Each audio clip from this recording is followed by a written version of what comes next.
কেন এখানে খুব বৃষ্টি হচ্ছে। আমরা বিয়ে বাড়িতে এসেছি, খুব সুন্দর একটা জায়গা, কিন্তু বৃষ্টি পড়ছে বলে খুব চারিদিকে বৃষ্টি প্রচুর। এই বাড়িতে আজকে আমরা থাকবো, সুন্দর একটা বাড়ি, এই বাড়িতেই থাকবো।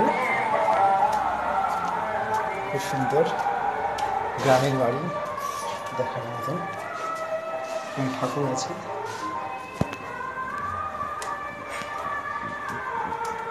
এই চলে এলাম দোতলার উপরে, বিশাল বড় বারান্দা একটা। এই আমাদের রুম, আজকে আমরা এই রুমটাতেই থাকবো। কিন্তু বিয়ে বাড়িতে অনেক লোক এসছে তো, সুন্দর ঘরটা, গ্রামের বাড়ি দেখার মতন, খুব সুন্দর করেছে। জানলা দিয়ে এবার বাইরের দিকটা দেখাচ্ছে, দেখা যাবে না কেন পুরো অন্ধকার ঘুটঘুটে, গ্রামের এলাকায় তো ওখানে লাইটটা একটু কম থাকে। পিঙ্কি এসে গেছে আর বাকিরা সব উপরে। এখন সব বিয়ে বাড়ি যাওয়ার জন্য সব রেডি হতে হবে। এখন এই যে বাকি সবাই এখানে সব রেডি হওয়ার জন্য সব চলে এসছে এরা।